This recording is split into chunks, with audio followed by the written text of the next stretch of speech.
So this is the last show in the studio. Didn't mean to rhyme, but it sound fine. Dame, hello. For last show in the studio, and then it's over. No more shows in this studio. I never even realized the last time I was in that studio would be the last time I would record in that studio. Who knew? 5 years we've been in the studio, and then we're taking a week off next week for 4th of July, and then the next week we will be in our brand new studio and offices, 9 iron away from the current location. Dame, last night in Atlanta, Georgia, one of the worst moments in American history occurred. Did the Braves lose? No. Oh. Much worse. Much, much worse. The U.S. men's national team lost to Panama in Copa America, and it really set off the night on a weird foot, and the rest we will be left unsaid. Hello, Dame. Hello, Big Rick Swink. Good to be with you. Kristen is either A, not allowed into the podcast via StreamYard, or B, on PTO. I choose to believe that she's not allowed into the stream. I agree. I think she's like literally trying to click the link and can't get in, and she's going to have to take PTO. Yeah. 2 updates of various types here this morning. Super quick, 1-sentence updates. 2 super quick, 1 very positive, 1 very negative, and then Dame, we're moving on to the show. It's going to be a quick show today. Do you want the very positive update or the very negative update to start? Let's start negative so we finish on a high note. Okay. There was another Alexander Joyce lawsuit filed this week. Now it's time for the good news. Yes. My brother-in-law, Chris Plum, is a U.S. Olympic coach and will be representing all of us in Paris, coaching the swim team. And so we speculated last week that could be the case. And it is, in fact, the case. He is an Olympian. After I was exchanging some texts with him this week, and he was like, for 40-some years, this has been my dream, and I accomplished it. And I was like, that is wild. I never considered that he would get to call himself an Olympian, even though he's not a competitor. He's a coach. Well, I don't know if he calls himself an Olympian. I called him an Olympian. I don't know. Okay. Definitely we're splitting hairs for 2 hairless guys. Yes. Dame, the weird thing about all of this is your family is the Aquaduns. And so this probably is somewhat neat for you too. Absolutely. I love having a relative be an Olympian. Hi, Rochelle. How are you? Jason Brown. Hello. All right, Dame, we got a pretty quick show today because this is the truth, because I generally try to tell the truth. The second this show is over, probably the minutes this show is over. Hi, Andy. I'm tearing down the studio. I'm literally tearing down this studio.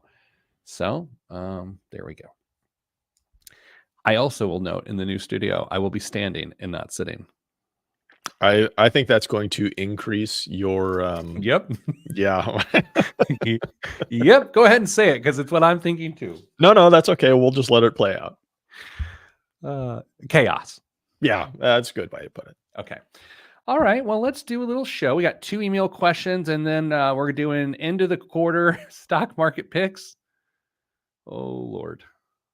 Have mercy. It's good. Just pulled up the calculator, so that's cute. Right on schedule. All right. You ready to go? Always. All right. In 3, 2, 1. This week on the Pete the Planner Show, we answer your money questions. Here's how the show works. You email us askpete@petetheplanner.com. That's askpete@petetheplanner.com. And here's what will happen. We may or may not answer your email on the air. We may or may not write about your email on the internet or periodicals. Joining me today, Damian Dunn. No relation. Hello, Dame. Hello, Pete. Dame is senior principal financial guide at Your Moneyline. Is that what we're doing? That's what I've been bestowed with. You like that I started with senior just because of I'm old? Yep. Okay. Let's go. Radio show questions. Go into the Slack channel. We'll go first questions first. If you're lucky enough to, I'm reading now. If I'm lucky enough to get the show on the air, can you not share my name? I have people that I know that listen to this. Signed, Dave Johnson. Okay. I was kidding. Good morning, Pete, Kristen, and Dame. On episode 542 of the podcast on May 21st, a listener asked about cashing in his Roth to pay off his mortgage? The unanimous answer was don't cash in the Roth for this. I have a very similar but slightly different question situation. What if the listener has enough cash on hand to pay it off? Would you say go for it or invest with the hopes of future gains outpacing interest? Here's my situation, Dame. Now, I'm going to read 7 details about this person's life. And as I go through each one, I want you to individually evaluate Okay. whether you would rather switch places with this person or just remain as you are. Okay. Yeah, let's do that. 37 years old, 3 kids that are 9, 6, and 1. Do you want to trade places? No. Okay. Household income of $200K. You don't want to weigh in on that. No. Okay. Maybe the rest we shouldn't do. Okay. Retirement savings, $730,000. 120 of the 730 is in a Roth. Not sure if that matters. Fully funded emergency fund. 529s for each kid since birth. Only debt is the mortgage, and here are the mortgage details. 30-year loan purchased in 2023. $250,000 in principal. 6.5% interest rate. My company recently sold, and I'm in a period where over the next 18 months, I have retention incentives that could pay off my house by January 1st of 2026 without interrupting my retirement savings plan or college savings plan. It is very tempting to go totally debt free, but it's a smart move. Thanks, and fans love the show. Name withheld. You know what? I'll just start here. Nick Bogan joins on the Facebook live stream here. I'm sorry, we're on the radio. I shouldn't have just distracted myself. Hello, Nick Bogan. All right, Dame, this is a much more compelling case to actually pay off the mortgage, is it not? Yeah, I mean it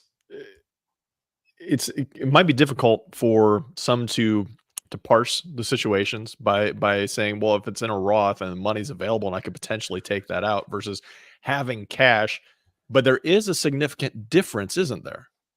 There's a couple big differences. What's the one that jumps out to you? Mine's the interest rate. What's the one that jumps out to you? I think it's the interest rate on this that really makes me give consideration to this option. Okay, so generally speaking, when evaluating whether or not you should pay off a big piece of debt, as opposed to holding cash on the other side in some sort of instrument, what you do is you say, what is the interest rate and how does that compare to what the asset is otherwise earning?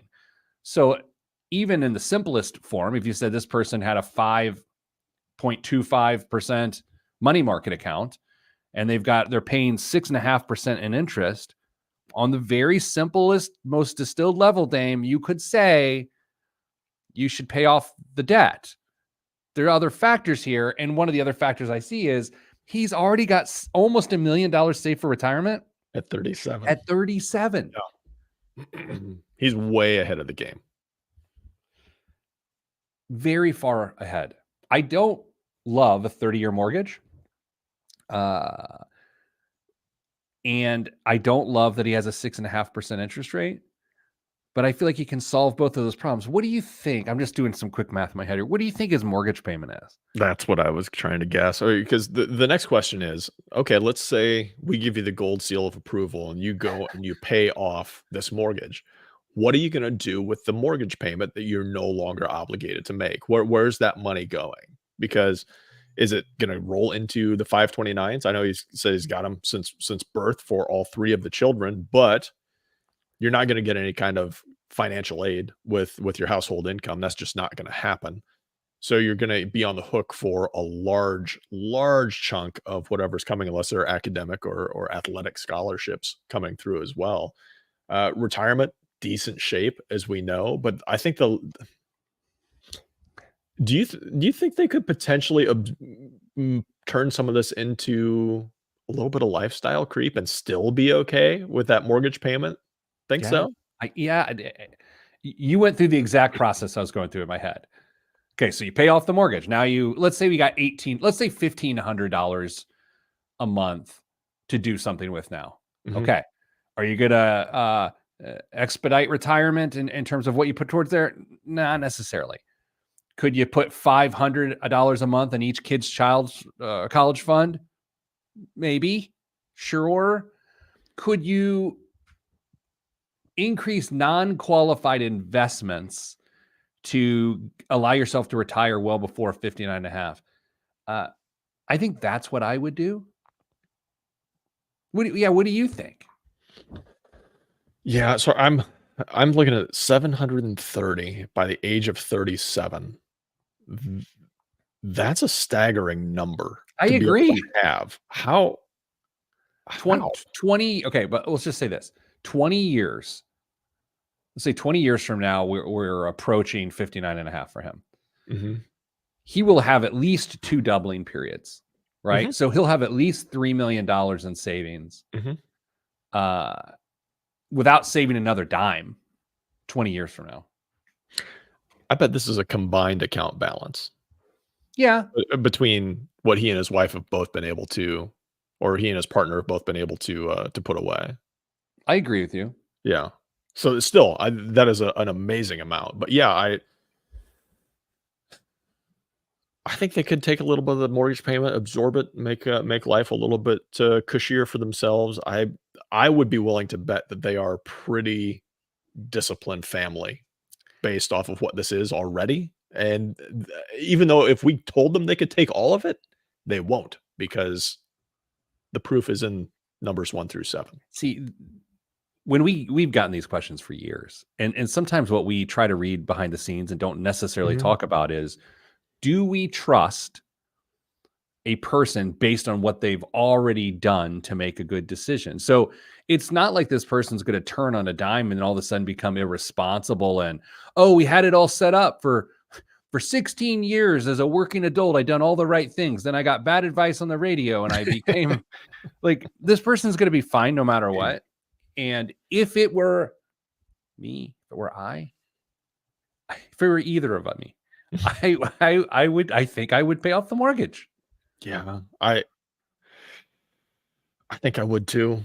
I There's added flexibility to it too, Yeah. Dame, because what he could do is, let's say 18 months.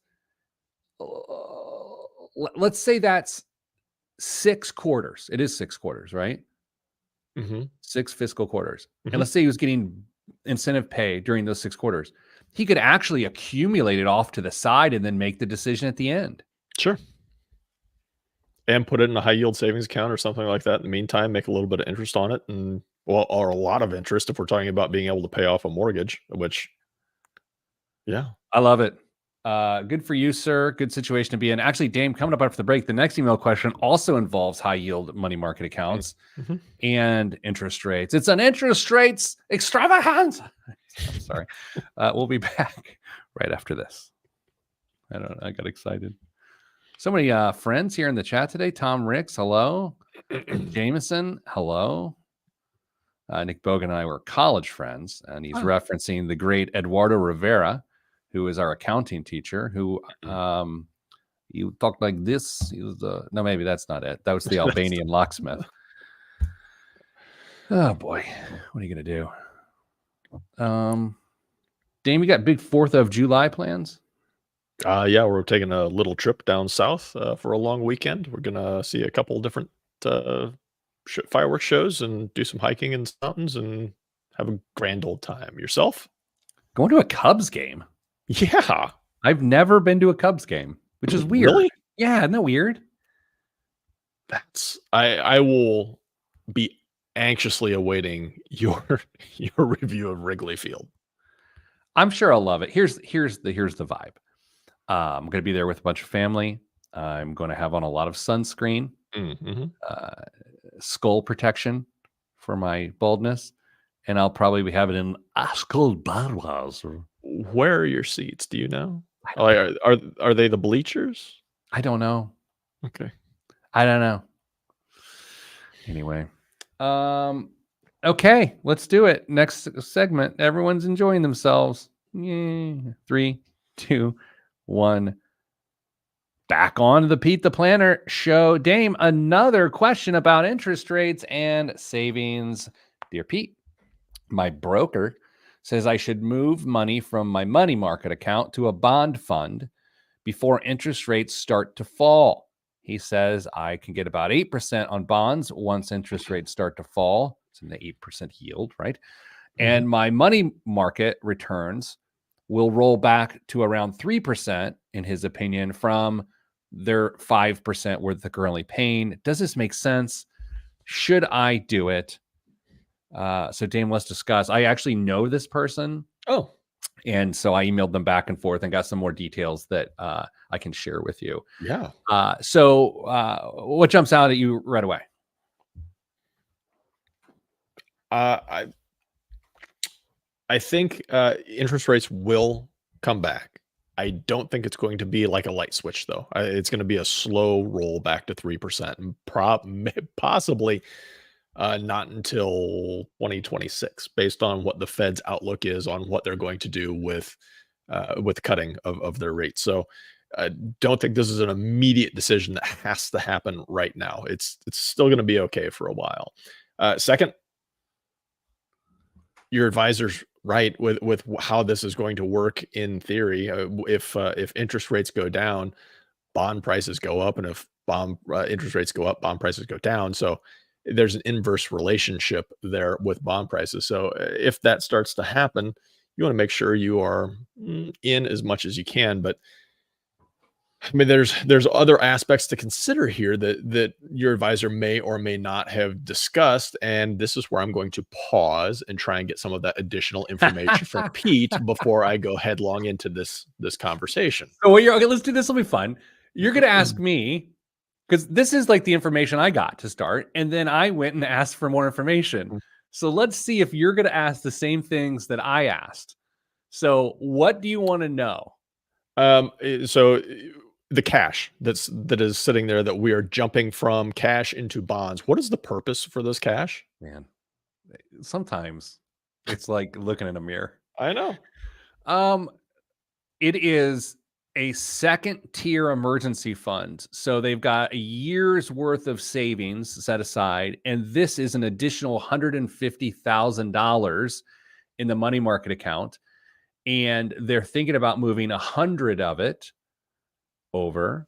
And I'm giving too much right now, because when I was talking to them, I said, just so you know, this isn't a binary decision. You don't have to do, now we're doing bonds. Right. Yeah. Like, just take a percentage. And so of the 150, they would move 100 over, hoping to get 8% instead of the predicted 3%. Can we can we chase a rabbit trail for a minute? Yes. If this is a second tier emergency fund, are bonds the right choice for those dollars? They're in their 80s. Okay. You didn't ask how old they were. You should have asked me. Yeah, I absolutely should have asked how old they were. That's okay. So they clearly have designs on leaving a substantial amount of money to heirs. The person said this account is, there's zero chance that we touch it while we're living. It will only go to our heirs, and then money beyond that. So again, first tier, second tier savings, and then there's the person's actual investments. Pete, if there's zero chance they're going to touch this money and they want to leave substantial money to their heirs, why are you going to put it in bonds? Because they're still subject to their own risk tolerance. You know what I mean? If you're in your 80s and you're watching market fluctuations, even though you're passing on, it still stresses you out. Yeah, Come on. that's true. What's wrong with you?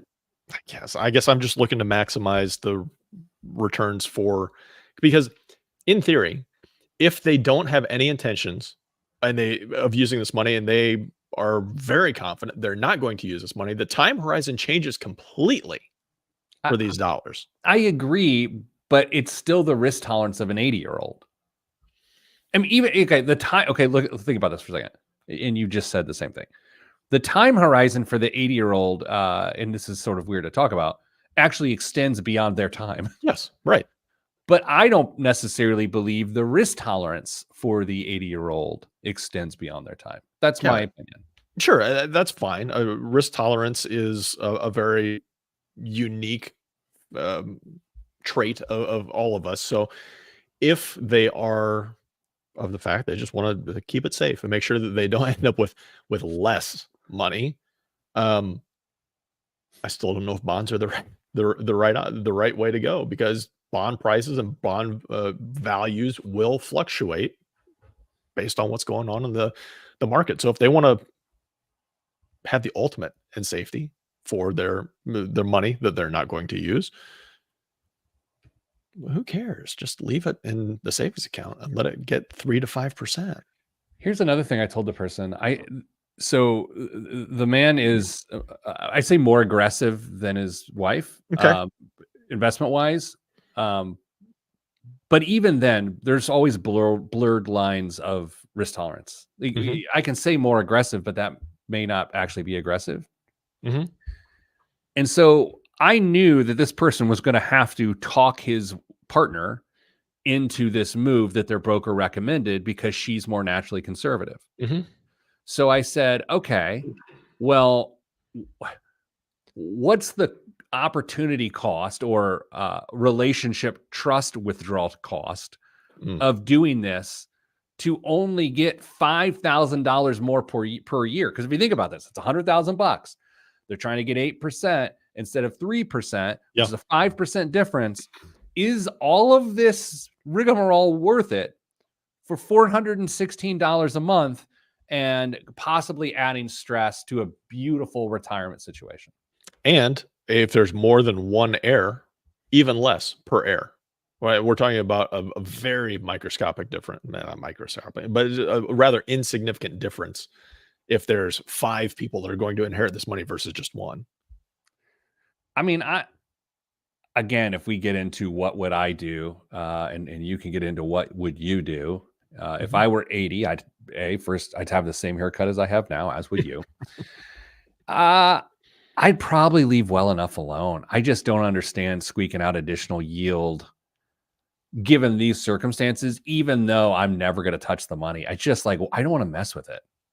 If I'm 80 years old facing this, it's just needless complexity as far as I'm Right. concerned. It's a great complication. Yeah, I mean, it's a great problem. There's a little bit of moving parts. There is additional risk that will be absorbed, but the return isn't going to be worth the headache, in my Let's estimation. We got about a minute and a half left. Let's do something here. Let's work with me. I'm going to be your broker. You be Okay. the 80-year-old man. Like, I'm not Yeah. looking for any dramatic. I just want to see how this might play out. Hey, I think you should move $100,000 into this bond fund because I think you'll get higher yields as interest rates start to fall, and it could be about a 5% delta. What do you think? I prefer United. What about Delta? Okay, it wasn't an error. I know you're doing jokes. You're doing Sorry. bits. Sorry. You're doing Sorry. bits. So, do you want to do this?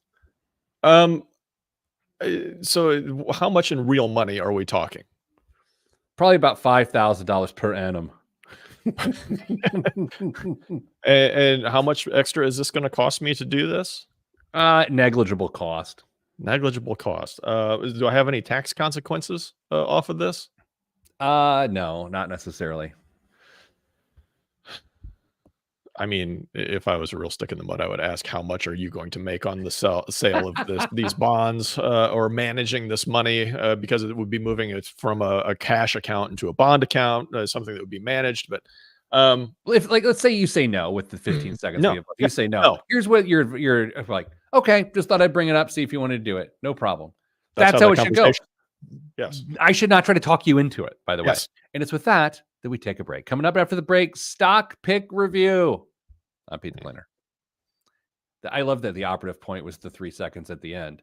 It was me going, okay, just thought I'd check. Yeah, but that's exactly how that conversation should go. Yes. Your advisor is an advisor. They are giving you opportunity. They're giving you options that may or may not suit. Well, they arguably all should suit your needs, but you're ultimately in charge of what you do or don't do with your money. And if you say no, that doesn't sound like it's for me, I should say just wanted to check. Okay. Thanks. Moving on. Yeah, your broker is not going to take it. A good broker is not going to take it personally. You know what I mean? No, they've done their due diligence. They know you and your situation. They found a potential option or opportunity that might suit you and what you're trying to do. And if you say no, okay. Okay. All right. Stock pick update with Getting it? Kristen not here. It'll work better for us that way.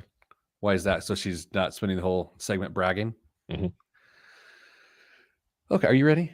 Mhm. All right. In 3, 2, 1. Back on the Pete the Planner show. Dame, every year in January, I believe, is the first month of the year.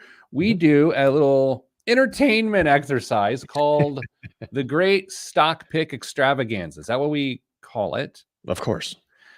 And the purpose is for entertainment only. And it's you, me, and Chris. And we all choose what we believe to be the best performing stock of the coming year, Mhm. what we believe to be the worst performing stock of the coming year, and then where we think the S&P 500 will land from a return standpoint. Mhm. What is always inherently awkward about this, other than it is for entertainment purposes only, is that it feels like we're rooting for certain companies to fail on that second guessing category. So I would feel a little bit bad about that, especially as I've been following my pick this year and it's been going down, down, down, down to the ground. And I've found myself moved by it, and I feel bad about that. You should. I know. Okay. So where shall we begin, Damian? I think we start with the winners, as we traditionally do. We'll start from the top of the list. That would be you, Peter Dunn. Do you remember your winner? It wasn't Hecla Mining, was it? It was Hecla Mining. Very nice. I wasn't sure. I had to look up what the ticker was because I couldn't remember what it was. You're up so far for the year. Nice job. 12.07%. Wow. Better than a bond fund. Better than your money market account. It's true. I chose Delta Airlines in honor of pilot Jeremy. I'm up nearly 22%, 21.89% this year. 21.89. They've got a lot of great press this week. Did you see the article on CNBC around? It said like Delta is America's premier luxury airline. No. Yeah, I was like, wow. You know, the PR team at Delta was like, they couldn't have written that headline themselves. Like they couldn't have dreamt of that. Maybe they did. They probably did. Okay, and Chris. Chris chose a little-known company known for making school buses, if you are even familiar with Xerox. Yes. Bluebird. Okay. Bluebird buses. Bluebird's having an okay year, Pete. They are up 117%. She's unbelievable. 117.86% as of this. How can we continue to call this entertainment purposes only when she's just slaying it like that? We could add our two together and double it and still not sniff her returns, Pete. Did we ask her? I think we asked her on air if she actually purchased Bluebird buses. We did, and she did not. I don't believe her. Yeah. Well, if she shows up to the office in a new Range Rover, we'll know otherwise. All right. So there's that one. All right. Now on to the biggest loser. Let's go in reverse order. Let's start with the winner of the winners. Kristen chose AMC, the Reddit choice. Oh, man. Terrible decision. Roaring felines everywhere. Down 14.93%. Oh, that's not bad. I mean, what? Thunder Nuts, whatever his name. What was the guy's name? Roaring Kitty. Was that what it was? Yeah, I don't know. He got back involved. I don't think it was Thunder Nuts. And so I regret that. Yeah. Okay. Minus 14 for Kristen. 15.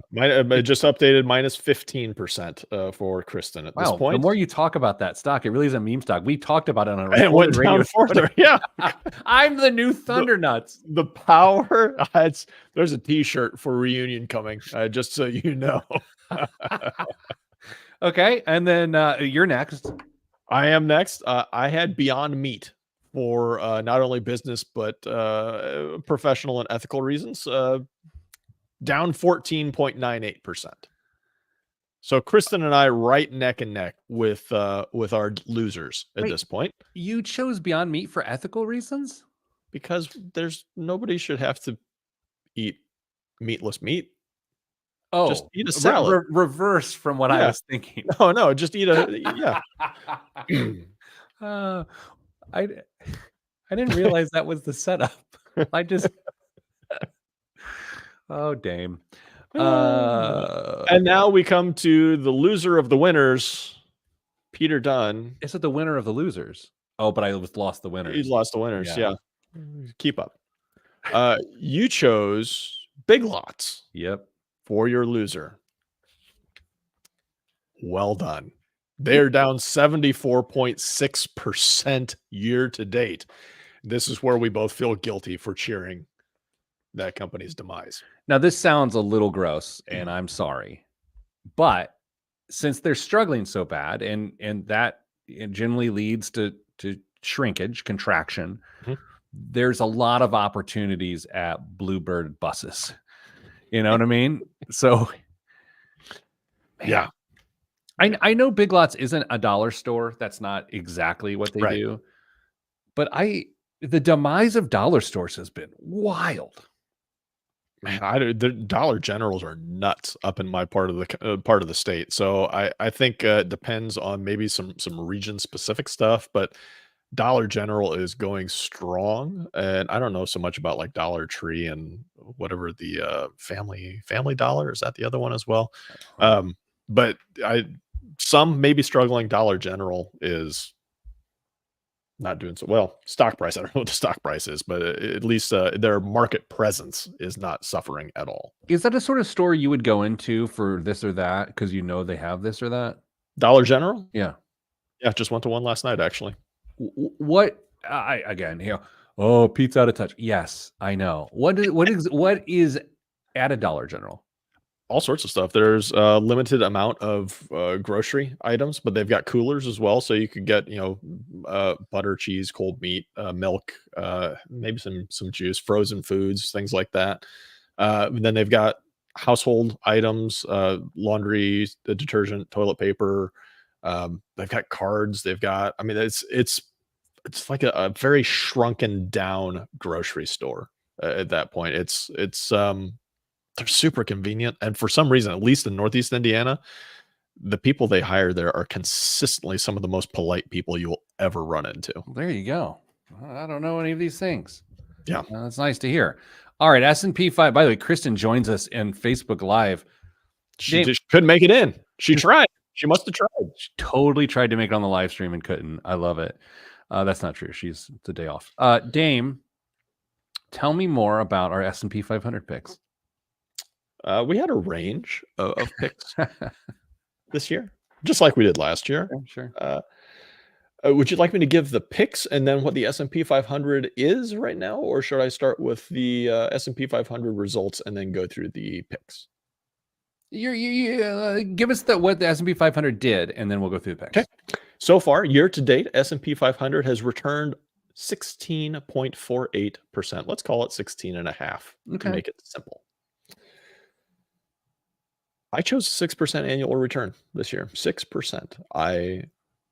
I may have undershot a little bit, but coming into an election, I'm not convinced that we won't see a little bit of pullback in the S&P 500. So 6% was where I'm at right now. Wild off, but I'm not losing hope. Well, not losing hope on that sounds a little.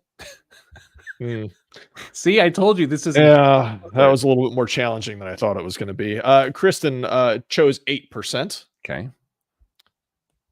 Pete, you chose 14%. So that means if you're keeping score at home, fearless leader Peter Dunn is leading 2 of the 3 categories, while Kristen is handily cleaning up in the other one. Hear my roar, kitty. I'm the guy there. I don't think that's what you called yourself earlier. It was a misnomer. All right, let's do this. Let's take a break. Coming back after the break, I've got an amazing biggest waste of money of the week. Like truly one of the dumbest things I've ever seen in my life, which is how the segment works. And then the news. All that's next. The last week ever in this studio, this radio studio, which has held my voice for 5 years. Next time you listen to the show, I will be in a new space. How exciting for me. We'll be right back. Oh, what the heck, man. Dude, we are shooting through the show fast. Everyone, it's a fast show today. Sorry. I literally got to tear down the studio. And by tear it down, I mean I'm gonna burn it like there's a spider on my face. You don't have to take the wall covering off, do you? What was the question? Take the what? You don't have to take the paneling off, do you? No. I'll let the next tenant deal with that. Maybe they want a background for a studio. Maybe. Our new space is unbelievable. Is the new recording space going to be set up to have multiple people, or is it just going to be a single person? It's we're combining my office with the studio, and so it's just going to be just me. Just you. Just Jack. So if I come down to record something, I won't be able to because it's your office? Actually, you could do it in one of the room pods. Okay. Which are ventilated with extra quiet fans. I'm telling you, they have sound treatment in those pods? Oh, they are born for sound treatment. Oh. You could do voiceover work in them. So it was like when we went to Chicago and we saw to that one. Okay. Nice. Yeah. Come on. All right. Supreme Court looks like they're busy here today. As always. Yeah. I mean, a few times a year. Yeah, a couple times a year. Okay, let's get started. In 3, are you ready? Yes. 3, 2, 1. This week's biggest waste of money of the week right here on the Pete the Planner show is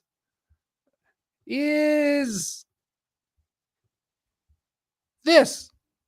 Oh, man. Oh, man. This is the Frank Muller by ST DuPont Master Lighter. It took 2 years to design.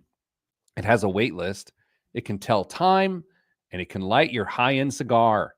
It's Swiss hyper-luxury watch manufacturers Frank Muller and French luxury brands designer ST DuPont Master Lighter, a play on the former's brand tagline, Master of Complications, which references the complexity of the limited edition timepieces they do produce and eventually release to select clientele, of course. This release is doubly unique, too, given it's a double flame cigar lighter housing a colorful skeleton watch with a 3-day power reserve and the brand's over-the-top and impressively colorful signature. Okay, so for those that are not good at imagining things, it looks like a Zippo lighter, but without the rounded casing, definitely a squared off casing, like a little pillbox rectangle thing. And on the face of it, the broad face is an embedded fine timepiece. It just looks like a watch, like if you were to put bands on either side. So it's like a luxury timepiece in the side of a lighter, a functional lighter. Dave, did I describe that well? Yeah, I think so. The case itself looks like it has a like knurled finish to it. So it's textured. It is a highly produced piece of equipment. All right. Well, Dame, if you were going to buy one of these, how much would you need to take to you to the dealership? I mean, I'm glad you didn't ask what I would pay for it because it's going to be wildly different than this. I mean, you're combining high-end watch prices with arguably some contemporary art on top of that. $25,000. $56,400. Only missed by half. Man, that is wild. Kristen would have guessed worse, so that's all right. That's true, and she knows it. Dame, what's in the news this week? Pete, I could do almost an entire news segment around Amazon stories. Dare I try and pull this off? As a shareholder, yes, please go ahead. Only if they're positive. Have you ever wished you could buy stuff on Amazon that's even lower quality and is filled with more microplastics? You're in luck. Amazon has decided it's about darn time it reminds Temu and Shein who invented e-commerce. Sure, it lowered its seller fees for some products to better compete with low-cost e-com players, But with its latest effort, Amazon appears ready to let the Chinese discount retailers know who's boss. The information is reporting that Amazon is about to launch a separate store for ultra low priced apparel and home goods. How does it plan to keep prices down? You guessed it, Pete. Inventory will ship directly from China. Currently, Amazon requires Chinese shippers to get merch to the US before distributing it, and that extra step is expensive and the reason that Temu is eating its lunch. According to the leak, Amazon is planning a launch event on July 5th in China. Dame, it has been brought up that I'm out of touch. Mm. I've never purchased anything from Shein or Temu, but I know people talk about it. I don't quite understand it. Have you experienced either of those sites? No. And so what I'm hearing is it's like an Amazon. You buy something that just, and people talk about how cheap and they're knockoffs, whatever. I don't know. And then what you're saying, what I'm hearing is it ships directly from China to your house. Yeah, there's going to be no veil of, like, no, this is really good stuff. No, it's hey, this is stuff directly from China, cheap price. You're getting what you pay for. I know things made in China get here one way or another, where they get over here in bulk and then they are redistributed by someone else. Somehow it seems strange and inefficient to ship things individually. It seems like that would be more expensive, no? I would guess, but apparently, no. All right, Amazon story number 2. Alexa. Sorry, if everybody's got no. those in their devices. You know who? How can we get even fewer people to use you? Amazon's got a crazy idea. How crazy? Actually, it probably won't work. According to some snitches on the inside who will probably be drawn and quartered by Andy Jassy once they're found out, Amazon is planning to make Alexa a paid subscription product. Thank you. Good night. Users would be able to choose from one of 2 tiers, with the quote elite version of the voice assistant coming in with a guessing game. Pete, how much would you have to pay for the elite version of you know who? $9.99 a month. Only $5. $5. What's the other one? 99 cents? I don't know. Dave, this is a terrible idea. Horrible idea. We will unplug ours immediately. I haven't adopted voice control, or whatever you want to call it, quite nearly to the extent that I think you have. I mean, I think like you've told me about how you use voice, I think, control for your Fire devices at home or whatever. I don't. I couldn't tell you the last time I've used it in that way. So this has zero impact on my life. And the fact that I would have to pay $5 for the privilege to not use something is ridiculous. Just last week, I said, Alexa, play 93 WIBC, which is our flagship radio station, so I can listen to our show while I'm at home doing nothing. I also use Pandora that way. Mrs. Planner and I love the Celebrity Net Worth game, where we're watching a show and we'll pause the show and I'll say, what's Mark Ruffalo's net worth? And then she'll guess and I'll guess and I'll go, Alexa, what's Mark Ruffalo's net worth? And then we guffaw and high five. And then we're like, oh yeah, that's what we use her for. I wish you could just pull up your phone and ask the other person. Yeah, it is.